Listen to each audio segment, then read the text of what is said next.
For those of you that never had the privilege and pleasure of meeting me, joke, I am Lori Clark, Legislative Counsel to NJOPS.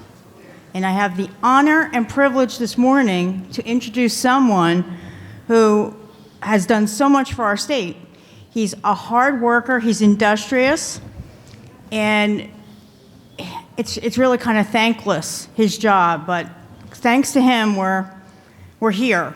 And I'm not so sure we would have been here if it wasn't for him. Dr. Adinaro is an emergency physician who was appointed the Deputy Commissioner for Public Health Services in the New Jersey Department of Health in June of 2020. So you get the timeline. As the designated state health officer for New Jersey, he oversees 4 divisions: epidemiology, environmental and occupational health, family health services, which includes HIV, STD, and TB services, public health infrastructure, laboratories, and emergency preparedness. In addition, 3 offices: local public health, opioid response and policy, and women's health. Public Health Service is the largest branch in the department with over 900 employees. Dr. Adinaro has been integral to the pandemic response, including policy, epidemiology, medical countermeasures, strategic stockpiling, testing, contact tracing, and isolation quarantine. As the chair of the state's COVID-19 vaccine task force, he leads the unprecedented efforts to immunize all who live, work, and are educated in New Jersey. These efforts have required close coordination with response partners, including NJOPS, in and out of state and federal government, and have resulted in over 16 million doses being administered to date. Dr. Adinaro joined the state's initial response as the Chief Medical Officer of the Field Medical Station North, a 250-bed field hospital set up in a convention center to relieve pressure on the overwhelmed hospitals. Prior to joining the Department of Health, Dr. Adinaro spent 17 years as an ER doc and leader at St. Joseph's Health based in Patterson. Please help me welcome this phenomenal public servant and physician. Thank you.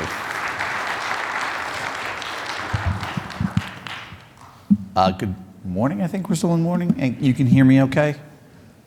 I'm not known for being quiet, so I figured that would work out all right. It's interesting, as I'm going to go through these slides, and I do want to leave some time at the end for questions. I completed these about 2 weeks ago, get them in for approval and everything else. And what I realize is how much has incrementally changed in those 2 weeks. And I'll try, as we're going through the slides, to try to update where we are, some of the things that have been happening. And part of that introduction is a little bit old. Right now, I think we're at almost 18 million doses administered of vaccine to people who either live, work, or being educated in New Jersey, whether in the state of New Jersey or at some of our neighboring states. So, things continue to change in this pandemic. Some of the stuff, everything I'm talking about really, I think, is related to the policy of the Department of Health, but for the purpose of the disclaimer, anything that, when I reflect anything that's particularly my opinion, I'll point that out. I appreciate that introduction. I like to joke, there's 2 things that hospitals never trust physicians with: budgets and personnel. And pretty much the Commissioner of Health has given me nothing but budgets and personnel. So it's been an interesting couple of years to adjust into. Like most Department of Healths, whether it's our local health departments or on a state level, New Jersey has not been well funded, just in terms of where the national dollars have been available, what's happened in the last 20 years, particularly since a lot of the funding that came in around September 11th and things like anthrax, et cetera, and how much particularly the federal funding had dried up, which meant that, things had moved forward. And, it's interesting, we were going through and getting ready for budget prep and really total up the money. And we've had, just from the Department of Health point of view, about $2.3 billion, which is basically the equivalent of 1 year budget for us, a little over 1 year's budget, has been made available by essentially CDC, FEMA, et cetera, just for some of the things that we're doing in the pandemic. So it just shows you sort of the scale of what's been needed versus, I think, what we've had as we've moved forward. So my goal is really to talk about where we are right now, which is always dynamic and is a point in time. So as I said, some of the slides that are from a week and a half, 2 weeks ago, things are a little bit different, and I'll point that out. talk about what some of that statewide responses look like, really bringing up to today, which would include some talking about some of the therapeutics and some of the ongoing efforts we're doing on trying to get the word out around the therapeutic side, some of the preparation we're doing for the future, and really our future is, as we move into whatever this new phase is of the pandemic, whether you want to call it the endemic state or just recognizing that COVID's going to be with us for a long time, and we're going to have to bake in our approach and response into that and expect surges, et cetera. Really some of the things that we're talking about on a state level to really move through the next couple of years and also try to get to the Department of Health back to addressing all the things that it was working on before. I think one of the things that's very apparent, maybe with the exception of last year in the flu, the rest of the diseases of humankind have not recognized the supremacy of COVID. We have, increasing number of sexually transmitted infections. We have, we're worried about our HIV numbers. We're still having overdoses. We've, still working on TB. There's still a lot of things going on in the state of New Jersey that we need to be able to do at the same time we are trying to address the pandemic. There's about four different things that can tell you where the state is at any given time. We use the Cali score. A lot of our regulations are tied to this. A lot of the executive orders and executive directives are tied to the Cali score. Obviously, the federal government has its own things, but we've used this fairly consistently. And as you can see, all of New Jersey right now has been in yellow. This has been for the last 2 weeks. One of the calls I was on this morning was at the epidemiology team giving the commissioner their weekly update. And there is a possibility of some of our counties, if the numbers continue in the next week or two, moving into that high category. Particularly for this one, based really on number of cases and the percent positivity. And as you can see, while this is a couple weeks old and has changed a little bit, we're significantly, in terms of the resources that we're most concerned about, which is really our hospitals, ICUs, ventilators, the things that we've had issues with in the past. We're sitting, it was 370 admissions for people who were either positive or suspected to be positive for COVID, though interestingly enough, most of them, at least in terms of the identification by the hospitals, were not being admitted specifically for a COVID-related condition. That number is probably closer to about 460, 470, so it's moved up a fair amount in the last 2 weeks. Interestingly enough, ICU and ventilator patients that are requiring ventilation that are COVID positive haven't moved as much. And again, we've been fortunate that the number of deaths being reported every day have remained around single digits, so in that 5 to 15 deaths related to COVID per day category, and we haven't yet seen a bump. Though we know that's one of the later indicators that we're seeing, but we are concerned that hospitalizations are beginning to move up. Again, are we likely right now in our modeling to see what we saw, in the beginning of the pandemic or even in December or January? Of our most recent surge? Probably not, but we are keeping a close eye on this. We've traditionally, for COVID, this is our third kind of spring, New Jersey has seen a large number of cases in April of 2020 and also April of 2021. And we seem to be a little bit on sort of a early spring, middle of winter, or seem to be the two peaks we see, whereas some other states, let's say Florida as an example, has tended in these couple of years to see more of a summertime peak. So we keep an eye on this closely. The hospitals continue to report this. But at least the indications are that we're probably going to see a continuing increase in cases. And in this, you can see that on the upper left-hand corner, we're at this point 2 weeks ago, averaging about 1,800 positive PCR cases reported into the state. Today's was about 2,600. We also recognize, obviously, that we are not capturing every test. We're capturing every PCR. We're capturing probably every rapid antigen that's being done in a larger setting that is required to report to us. Certainly home testing we're not capturing. And the data last week that the CDC put out, which we've seen indications of suggesting that upwards of 60% of of Americans have had COVID, and that roughly probably about half of that occurred from November to about February, particularly if you're looking at children and some younger adults. So we know that we're not capturing it perfectly. We still think our numbers are valid in terms of looking at a day-to-day comparison. They may not be as useful in terms of a quarter-to-quarter or a year-to-year comparison, though.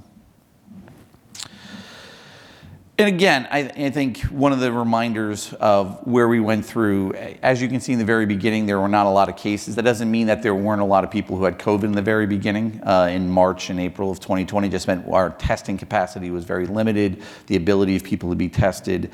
And as you can see here, it looks like both the United States and New Jersey were on that downswing and kind of leveling off. If I was to do this for today, you would see a steeper increase for New Jersey in terms of number of cases than you're necessarily seeing for the United States, but both are increasing. And of course, for deaths, New Jersey had been for a long time in terms of deaths per capita, so per 100,000 residents, we were number one, unfortunately, for a long time. As quite frankly, the success and particularly of our citizens being willing to get a vaccine and then get a second vaccine, and then quite frankly coming in and getting a booster and maybe even considering a second booster, we've now moved to, I think, 8th in terms of overall death. And from a trajectory point of view, it is likely that we'll continue to move down as more and more states move. If you take out the first couple of months, and particularly hardest hit nursing home residents in particular, New Jersey has done fairly well in the other surges when it comes to both hospitalizations and death. In comparison, though obviously I think in this Omicron era, cases still remain very high, and particularly in the Northeast and New Jersey and New York in particular. Variance is another thing that has changed in the last couple of weeks on this slide, which is everything was reported about 2 weeks behind. So this is through the week of first week in April, so April 2nd. As you can see from this, we're basically 100% Omicron with about 85, almost 90% of that as the BA2 variant. If you were to look at the one from this week, so that's been 2 weeks further on, what you will see is that there is almost no BA1 in the state of New Jersey. BA2 makes the majority of it, and the BA2.121 variant, so that's sub-variant, is making up about 15% of what's reported, and based upon the Region 2 predictive data, probably makes up closer to 70% of what actually is occurring right now in New Jersey. What the significance of that is, I think, is unknown, whether or not these subvariants are any different than Omicron. Clearly, Omicron has had a larger footprint in terms of transmissibility than Delta had previously. But it's a little bit unclear what the significance of BA2 versus the BA2 subvariants will have in terms of morbidity or mortality. But it's very clear that with probably the next couple of weeks, this BA2.121 subvariant will probably make up almost 100% of what's in New Jersey. As of right now, there are no other variants of concern that seem to be making any footprint in New Jersey. Again, I did lectures in the middle of August of 2021 where I said that about Delta, and nobody else was making any thing, and Omicron came along. So by no stretch of the imagination do we think that we're at the final variant. And quite frankly, I think one of the most interesting things is how much sequencing we've had and how much the genomics of this virus really has been documented, and in what that may mean in terms of some of our decision making. This is one of my favorite slides because I think this is what's consumed a large portion of my life over the last year and a half. It has only been roughly 16 months since the first shot was given to an ER nurse at University Hospital on, I think it was December 16th, I believe. And as you can see, even 1 year ago, we were at about 7.5 million doses given, and we're going to break probably about 18 million doses in the state with probably by the end of May. So when we initially set set a goal of 70% of, at that point it was adults because that's all we had, that we wanted them, we wanted 70% of adults to get at least one dose of a vaccine within the first 6 months. People thought that was pretty aggressive. And as you'll see, I think through a lot of work, and I think the communication and that has happened, and particularly the importance of physicians in that conversation and encouraging their patients and family members to consider the vaccine, has really gotten us to where we are now. So it's kind of a busy slide. I think the green highlighted areas are the important thing. This is as of about a week ago. We're estimating that about 92% of those that are over the age of 5 in New Jersey have received at least one dose of a vaccine. That almost 80%, so 78.85% of those that, again, are over 5 have completed their primary series. And then about 54% of those that are eligible for a booster, and keep in mind the 5 to 11-year-olds currently are not in that category, about 54% have come in and received a booster. And because we now have a number of people, and we're using the potentially eligible population here as we're really focusing on those over 50 who've had a first booster greater than 4 months ago as the denominator in this. We're at about 15%. I think we have about 230,000 individuals who we've identified that have come in and received essentially a 4th dose of an mRNA vaccine. And just to show, I think, and then we'll talk a little bit about some conversations. Moderna today asked for authorization of their emergency use authorization for under 6 for them. And it's interesting, they've had requests for the younger populations under 18, probably for almost a year now, but they've submitted data specifically for the under 6. Pfizer, I believe, is doing the same thing or will do it shortly. There's some indication that we may be seeing some form of an authorization for the under 5. End of May, beginning of June seems to be sort of the unofficial conversations we're having through the federal government, from our federal government partners. But as you can see, age does make a difference. So, we're currently saying that we believe that close to 100% of those who are over the age of 50 in New Jersey, and again, it's always hard. We use census data from one generation. Obviously people age during the time period we've been delivering the vaccines, et cetera, but close to 100% of those who are over the age of 50 in New Jersey have received at least one dose of a vaccine, majority of them completing a primary series. And for the groups that we're very much worried about, which is the over 65, we're estimating about 70% have also then completed a booster. But you can see on the opposite side that if you're looking at the 5 to 11-year-olds, we're well below 50%. We're a little bit off in terms of nationally, we're a little bit be above the national average. If you look at the Northeast, which is where we generally compare ourselves to, Massachusetts is closer to 50, 55%. So we're a little bit lower than some of the states that we tend to benchmark ourselves against. Though overall, if you look at our overall vaccination rate for COVID, we're somewhere around the top 6 or 7 states in the country. But also, interestingly enough, lag a little bit in terms of the booster doses, even for our older population. You can see this drop off from the 18 and 29-year-olds down to the 5 to 11. So it is sort of an open question on what the under 5 would look like moving through it. And obviously one of the things that changes, and we try to address this as much as we could, particularly for the 5 to 11 category, there will be some significant logistical issues as really the pharmacies are not going to be able to deliver vaccines to the youngest parts of that cohort that may come in. Race, ethnicity data, gender. We had a gender gap. If you're looking on the far left, this is for primary series. This is for all booster.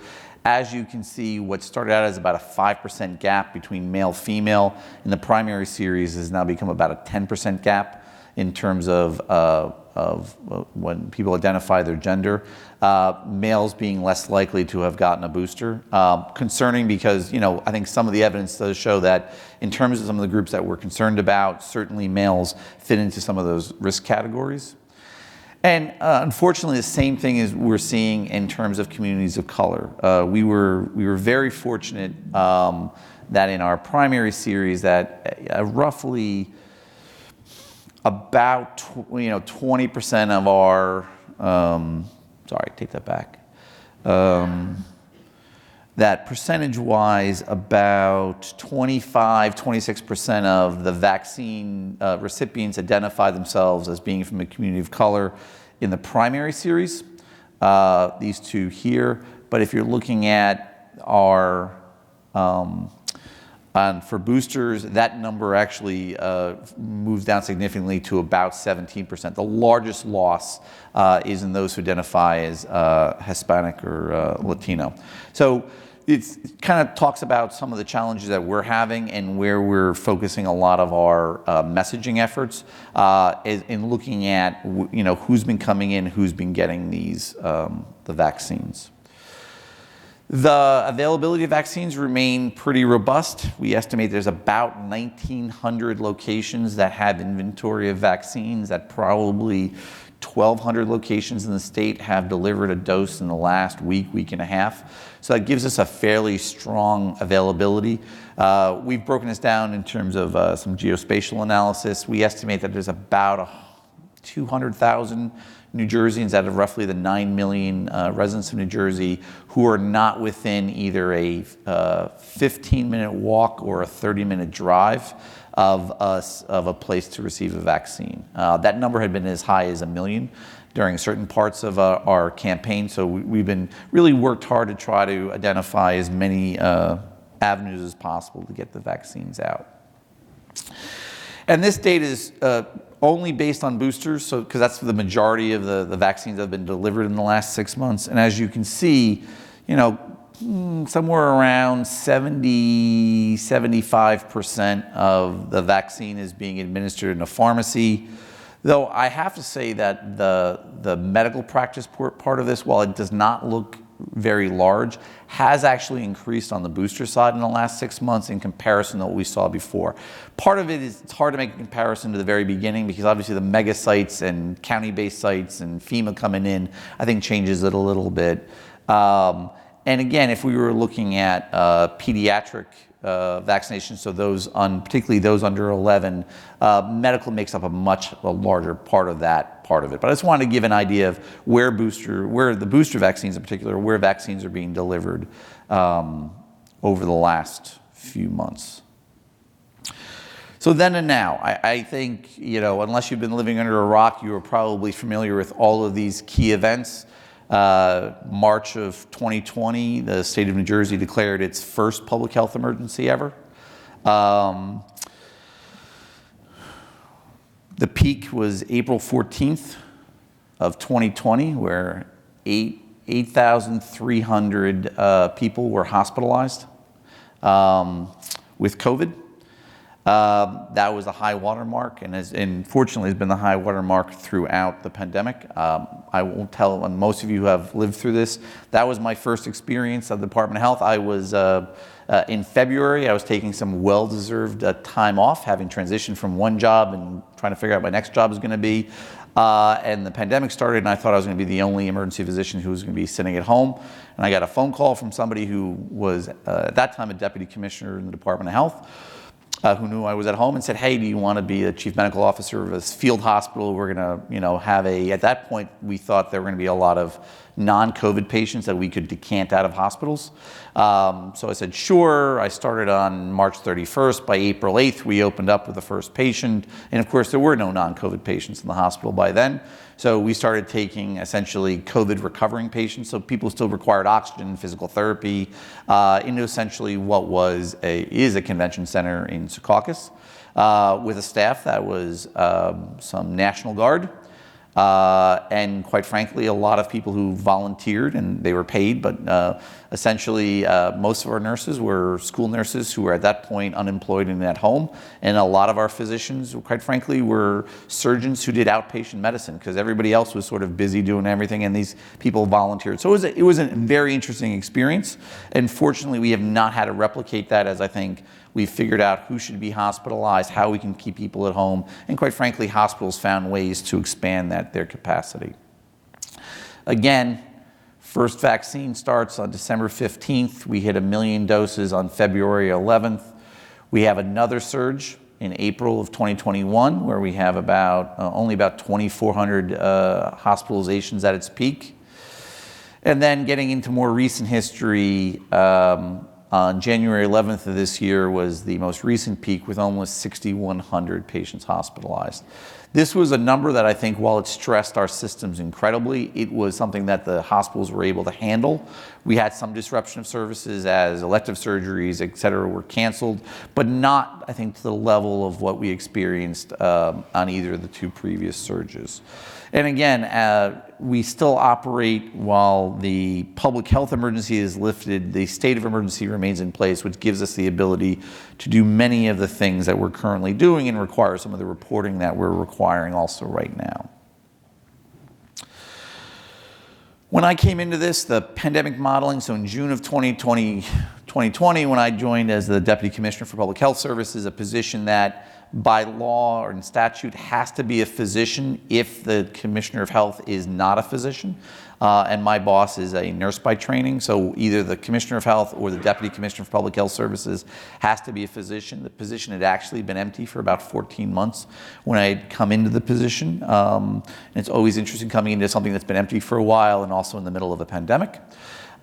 This part is what they had worked on a lot: the modeling, surveillance, testing, a lot of the collaboration, getting more data out to the public, getting our dashboards up, et cetera. PPE supply and planning was a topic. At that point in June, I think we had stabilized in terms of demand for ventilators and beds, et cetera. ICU capacity and planning, we had shut down by June. The field hospitals were only open for a few months. We did keep one of them essentially in saran wrap, so to speak, so with some minimal staff and able to open it up immediately should we need it in the north.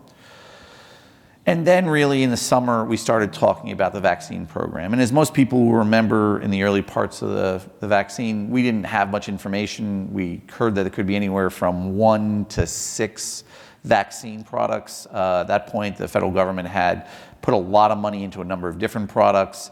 Turned out that 3 were then received emergency use authorizations, but there were a few more that may be coming. We didn't, at that point, most of it we thought was going to require either cold chain or ultra cold chain. So not only did I get a nice, as an emergency physician, not only have I been getting a nice education in virology, but now also suddenly I was becoming, a vaccine specialist also. One of the great joys of working for the Department of Health is that you get to talk to literally the state experts in whatever subject you're talking about. So to be able to tap into the Vaccine Preventable Disease Program and people like Barbara Montana, who had spent years and decades dedicated to vaccines, had been incredibly important. But really trying to figure out how we were going to get this to the scale that we needed. And at the same time, be able to do all the testing that we were having at that point in the fall of 2021, larger scale distribute a lot of the rapid antigen tests, particularly to long-term care facilities, hospitals, and a number of other places for use in it. Contact tracing was continuing, where it's much lower now, and we've scaled back sort of the expectations of disease investigation and contact tracing. At the beginning of the pandemic, the local health departments who were responsible for that subject probably could dedicate about 500-600 people to contact tracing. At its peak, the Department of Health, through some contracts, supplemented with almost 2,000 additional contact tracers in there. And we still maintain a fairly large number, but nowhere near that number right now, supporting the local health departments in their contact tracing efforts. From the emergency preparedness point of view, we didn't know if we were going to be what we were going to be seeing next, but a lot in terms of beds, the medications, ventilators. Remdesivir had become available, and that was initially distributed and allocated through the government. and then really this focus on the vaccines. From a point of view of the vaccines, we really started out in the very beginning saying we wanted three things. One, we wanted to try to get as equitable access as we could. We did okay on that. I think we did better as time went on. Things that we thought were going to make things more equitable. As an example, the ability for people, quite frankly, for let's say pharmacies to do online scheduling so that people could find a vaccine that was close to them, et cetera. That was great, but what we also realized is you can put a vaccine next to somebody who lives in the city of Newark in a chain pharmacy, but if they don't have time to get online for a couple hours a day in the very beginning and search for a vaccine dose, they weren't going to be the ones who were getting the doses, even though they were literally right next to them in where they lived in the pharmacy. So we did spend a lot of time trying to correct some of the initial assumptions we had and trying to figure out how to make, within the limits of some of the ordering caps and everything we had, how to make the vaccine as equitable as possible. I think we probably spent more time, and I know you all did, explain to people why they qualified for the vaccine, who a healthcare worker was, having people understand that not just nurses and doctors qualified as healthcare workers and the risk that they had if they were working in a hospital setting or in a healthcare setting, and why they'd be eligible for the vaccine. I think we've always talked about this idea of herd immunity, community protection. We didn't know what the effectiveness was going to look like. We didn't know we didn't know that we were going to have to do boosters. We didn't necessarily know that there are going to be a number of variants, but I think minus the community protection part of certainly the effectiveness of these have done well. We also didn't know what the uptake was going to be. We had no idea if we were going to open up our vaccine clinics to crickets or to massive number of people wanting them. And then this one I think was incredibly important. We did not want to win the battle against COVID and lose the war with vaccines. That whatever we were going to do had to be professional, had to meet the standards that are the common standards for vaccination. We had to do it in a way that the public had trust in, so that we could not only build on the trust that people have in vaccines, but hopefully leave that legacy intact. And I think this one worked extraordinarily well. When we've had complaints related to our vaccine process. Most of it was on the access side. Very, very infrequently do we have complaints around whether it's in physicians' offices, pharmacies, any of the mobile sites that we've had. We've had very few concerns related to the actual administration of the vaccine itself.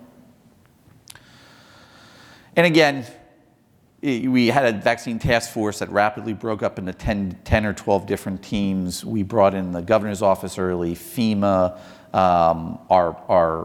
essentially our partners and our operation partners, which is the Office of Emergency Management, which is run by the state police. We brought in local health departments. We brought in hospitals early. We tried to bring in as many people into the planning stage of this as possible.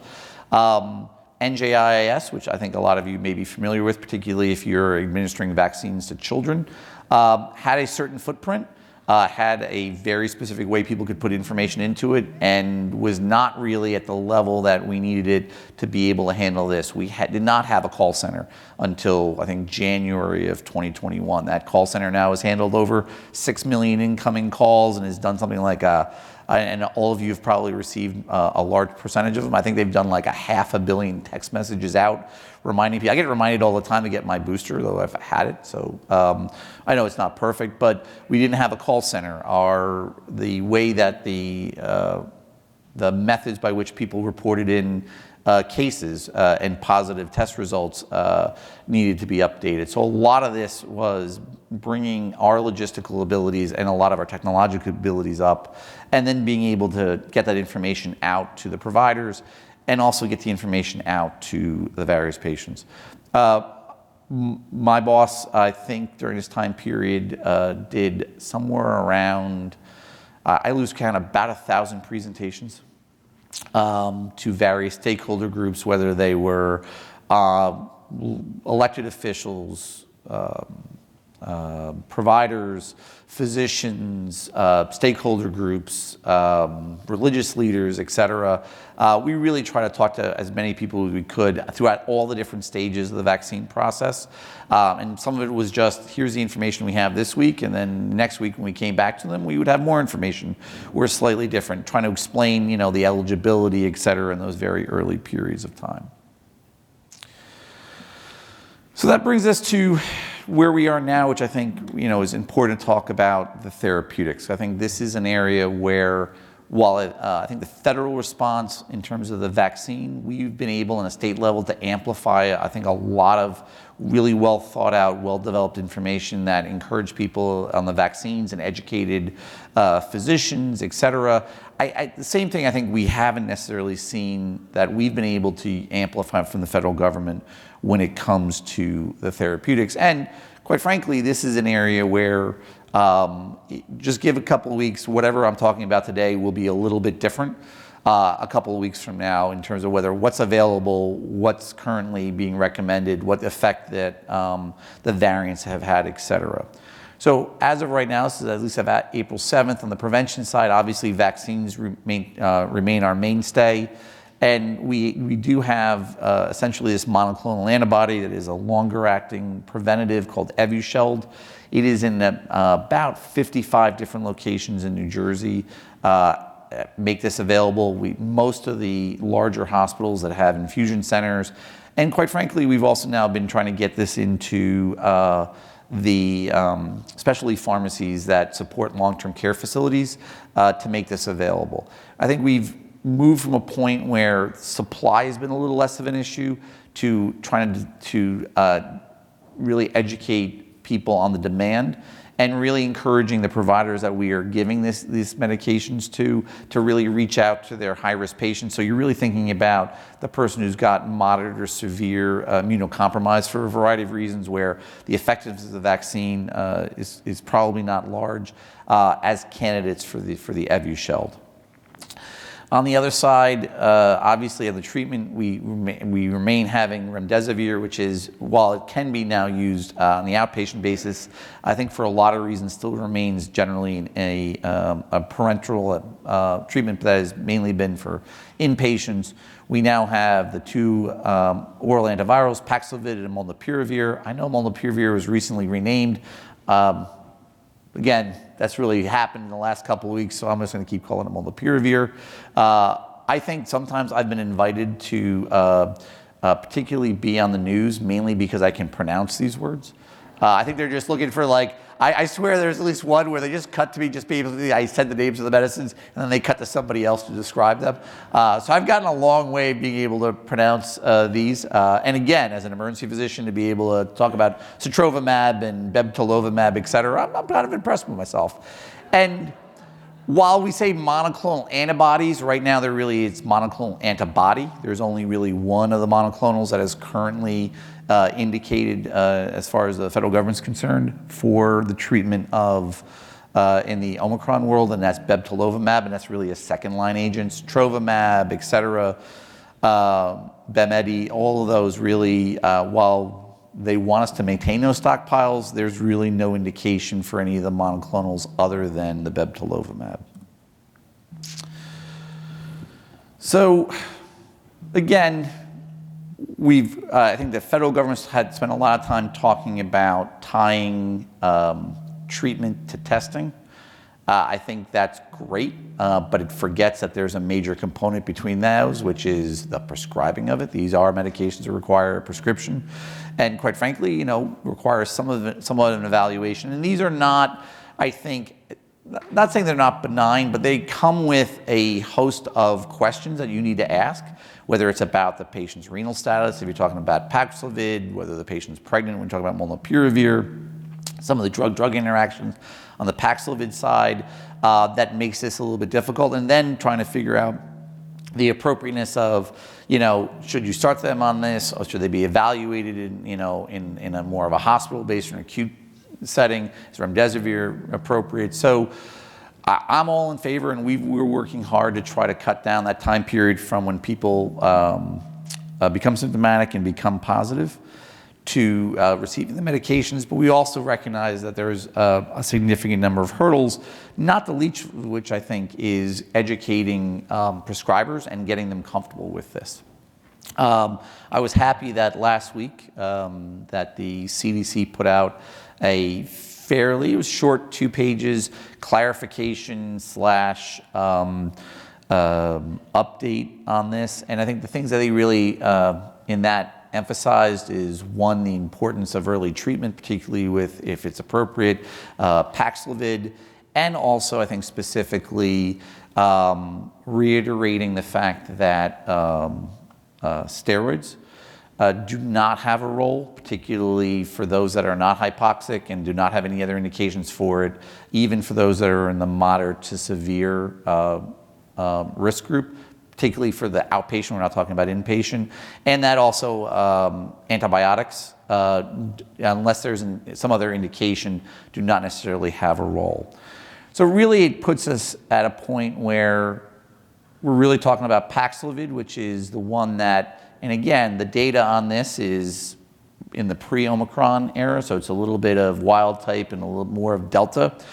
But we haven't really seen any indications any different now in the Omicron world. We have one that appears to be highly effective, one that appears to be less effective, but the one that is highly effective comes with some significant concerns around its use in those who have any form of moderate or worse renal impairment. And the other one where the concern is whether or not it's a person who may be pregnant. So from a point of view of, we now have about 800 pharmacies in New Jersey that carry, well, take it back, we have 800 locations, majority of which are pharmacies that carry one or both of these. I think we have over 600 places that carry Paxlovid. I think we have, the federal government has a pretty good finder for it. But again, I think it's that the loop that has to be closed is the patient recognizing that they may be at risk if they come down with COVID, and that they should be tested early, and then to talk to their physician in order to find out if these medications. So it's not just, I think, educating the prescriber community. We also really need that help educating our at-risk patients that these may be potentially useful for them. Again, I won't get into a lot of this. We included this, and there's a link to Michigan Med has a pretty good walkthrough of sort of drug-drug interactions and some of the things that may make people a little bit more comfortable with the prescribing of it. I think this is one of the things where we have a pretty good idea of what the benefit of Paxlovid is. I think the risks related to drug-drug interactions, while they are real, I don't think we've provided as much information so you can balance and do as easy of a risk-benefit analysis. And then again, for molnupiravir, and for those that are either fans of Marvel or Norse mythology, molnupiravir is named after Thor's hammer, Mjolnir. When they told me that, I thought it was pretty impressive. I just thought that they probably, considering they named it after something that when you throw it at something, it never misses and always kills it, they probably should have had a stronger med, but I'm not making fun of it. This does have a role. I think a little less now that we have Paxlovid, but it does have a role. But yes, it is named after Mjolnir. So no therapeutic presentation is complete without some version of a decision tree. As you can see, there are some changes in this where sotrovimab had previously been. But essentially, I think what we come down to is in a patient who is at risk of a bad outcome. So think about the 50-year-old with hypertension, diabetes, the 75-year-old, my 93-year-old father who's at home. If appropriate, first-line agent we're talking about is Paxlovid with a renal adjustment. They've also come out with some better information on how to do the renal adjustments and also how to label these medications properly. We're obviously thinking about remdesivir. For those that this may not be appropriate for, then to consider either bebtelovimab as an injectable monoclonal or molnupiravir, I think is essentially what this is. And again, I think the important part is we have these treatments. We know that they're being underused by the estimates of what the federal government has. And again, their reporting is not great. There's probably only been about 12 or 13,000 courses of Paxlovid given to patients in New Jersey so far. So it's not a large number. We know that there are other people who will benefit from this. And again, the locator actually really works pretty well to be able to find the medications. And while it's not 100% accurate, generally we don't get a lot of complaints from people that they're trying to find it. And particularly for the chain pharmacies, pretty much you can find either Paxlovid at almost probably about 450 pharmacies right now. And we're trying to increase that availability significantly. And so finally, just talk about sort of the preparing for the future. I think the first thing that we say is we don't know what the future is really going to need. I think this has not been predictable. This is a novel virus. It has caused quite frankly, some novel problems for us that we're still working on. We really are focused on making sure that our surge capacity can come online quickly. Part of the problem, of course, you run into comes down to here, which is staff, vendors, and partners have a lot of fear about potential risks. If I'm going to build something, I want to know you're either going to use it or pay for it. We also know that while we do have about, from a Department of Health point of view, about $2.3 billion to spend, we spent probably about a little over $1 billion of that. That money all goes away roughly in summer of 2024. So all the people we've hired, all the additional staff that we've brought in to really give us the robust response that we currently have, we don't know what that looks like after 2024. We don't know what the federal government funding is going to look like. We've seen for some other things, particularly interestingly enough, with some of the funding that's come through for the investigation of case investigation, et cetera, and contact tracing for sexually transmitted infections. There was a 5-year grant that enabled us to almost double the number of people we were made available to counties and local health departments for that investigation. And that's over a 5-year period of time. So that gets us out to, I think I was getting us out to like 2026. So there have been some areas where we have a better idea of what it looks like, but for a lot, we really don't. I think we have to again focus on that. A lot of a lot of New Jerseyans are either medically or socially complex, and this one is a given. We've succeeded. Anything that we've had and we've succeeded is because the state has done what I think the state does well, which is to find money, find some larger resources, and coordinate. But the fact that the vast majority of whatever is going to happen, whether it's care or vaccines, was going to be done at the local level. And that requires this collaboration, which I think has been incredibly important. One of the things I'm proud about, this coming Monday, we will have our 207th vaccine coordinator update. We started 5 days a week on December 24th of 2020, so it was Christmas Eve, can't believe that. And then it went to 3 days a week and 1 day a week. We still have about 200 vaccine coordinators in the state of New Jersey who get on a call every week and participate in sort of a community and a question and answer. It's kind of like a weird talk radio show. We do a little bit of whatever the update is and we just answer their questions. But that level of collaboration to exist 16 months after we began this effort, I think really speaks to what we're going to need to be able to sustain if we're going to make this work. This is a big list of lessons learned. The bottom line is, I think, collaboration, cooperation, and communication remain the hallmarks of it. Those are things that are very easy to say.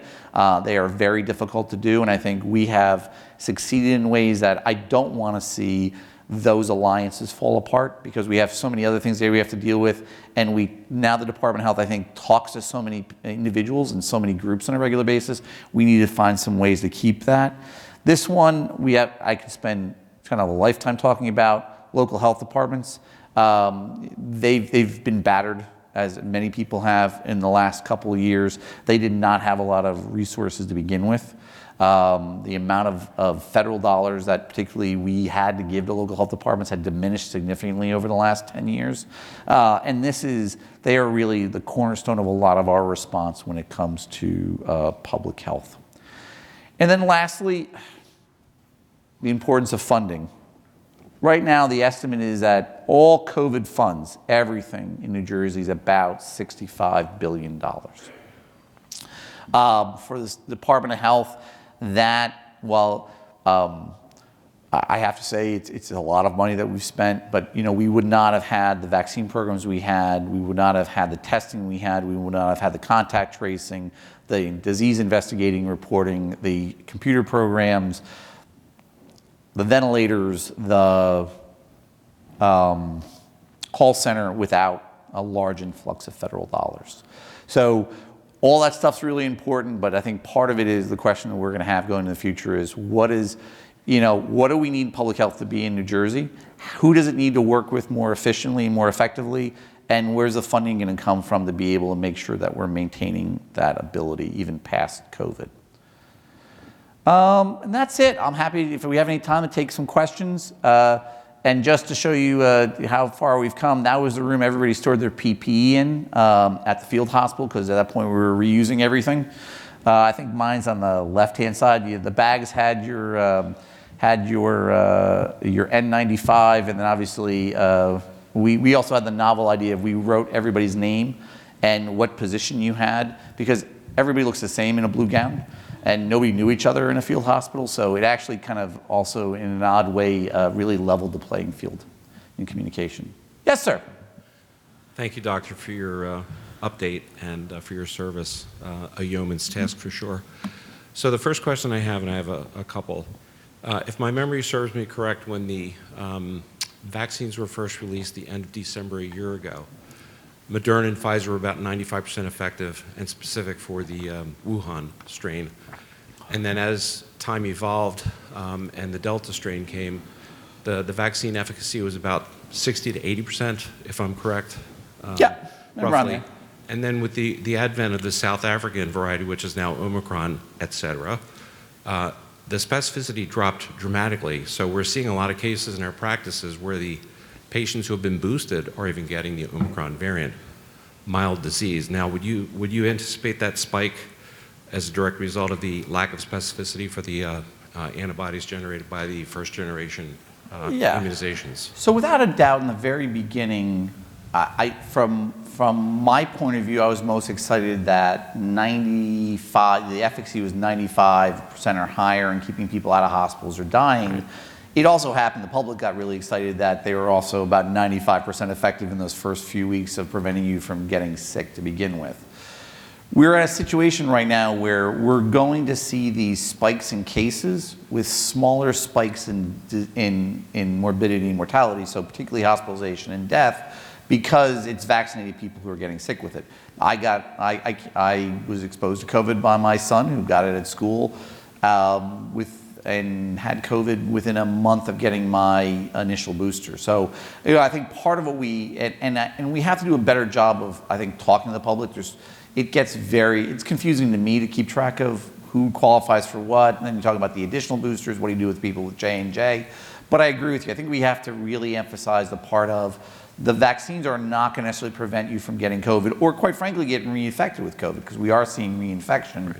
I think we have to get back to the basics of they're designed to prevent the bad things from happening. I think you illustrate that pretty well. Okay, and my next question is, next month, the governor has a mandate that all healthcare employees have to have a booster to maintain their current employability within a clinic setting. I was wondering if the governor was going to rescind that mandate anytime soon. And the reason why I say this, I have two employees, both working at the reception area of my office. They've had 2 shots and they got COVID last fall when it was likely Delta. Okay, they have antibody titers that are off the chart for active immunization, permanent immunity.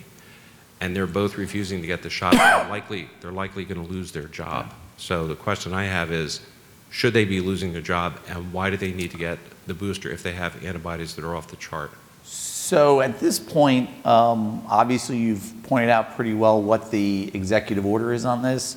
There was an extension made to that executive order, I think, to allow about 6 weeks of additional time. I have not heard anything from the governor's office that they intend to either rescind it or to provide another extension. There is built into the executive order, I don't think the executive order specifies that somebody who gets to that point has to be fired automatically.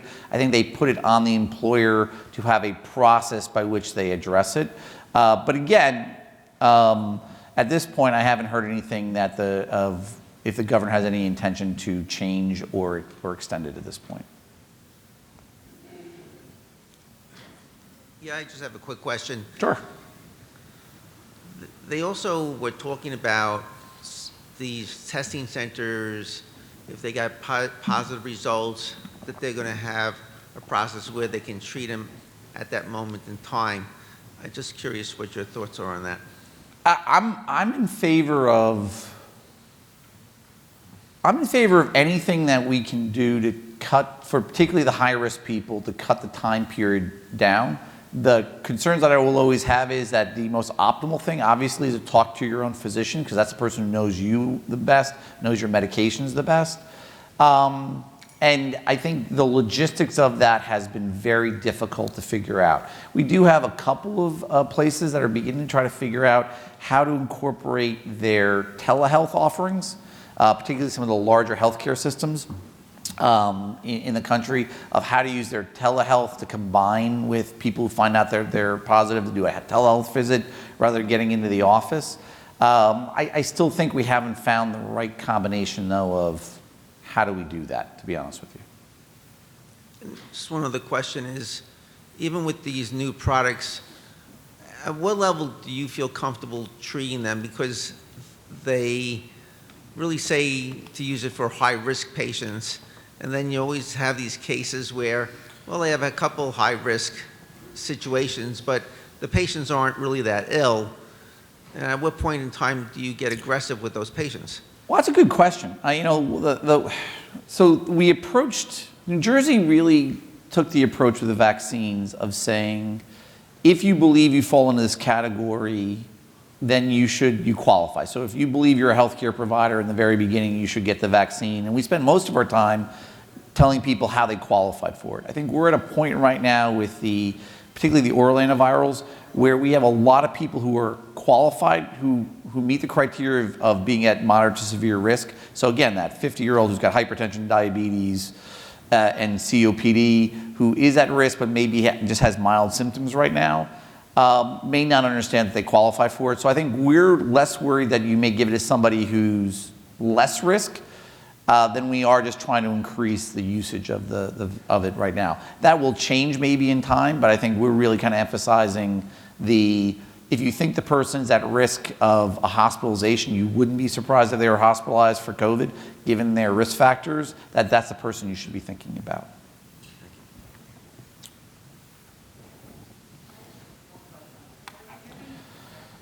Well, you can say it and then I'll rebound it, whichever you like.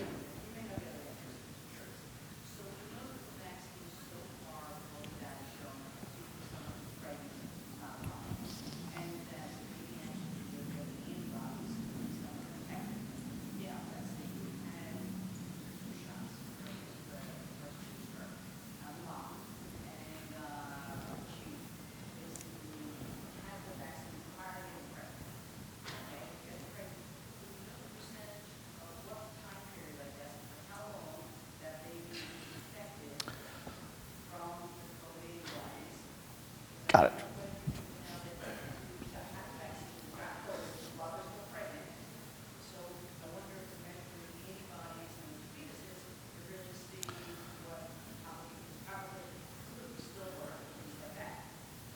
So if I understand, for those I think who couldn't hear, the question is, how time dependent is a transfer of antibodies from mother to child in the womb, both from a previous infection, or from specifically the vaccine?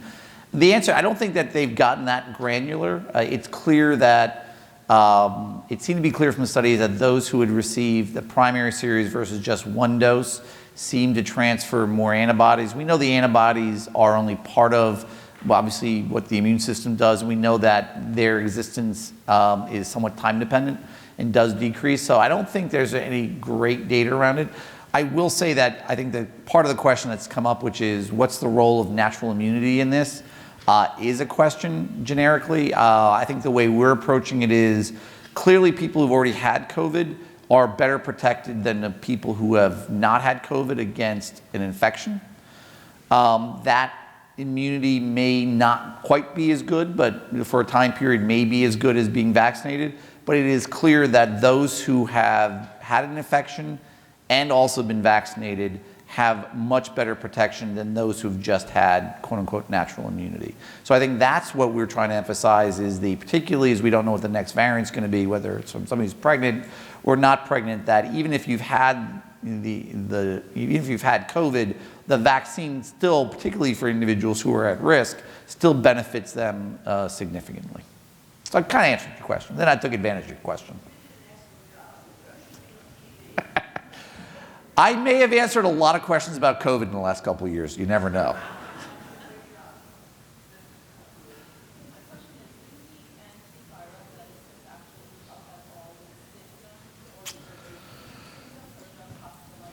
Right.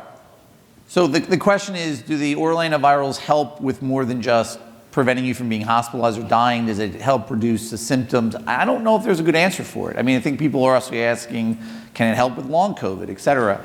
I think that'll come out eventually, but really the studies were really geared to, look at specifically preventing hospitalization and death, really death more than anything else, and didn't look at things like transmissibility or length of symptoms. We would assume that they should make your symptoms, be shorter, but yeah, I don't think that's out there yet.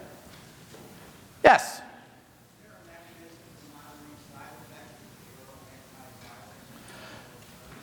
Yeah, I mean, because the oral antivirals are still under an emergency use authorization, they probably have a larger requirement for sort of that post-marketing surveillance than you have otherwise.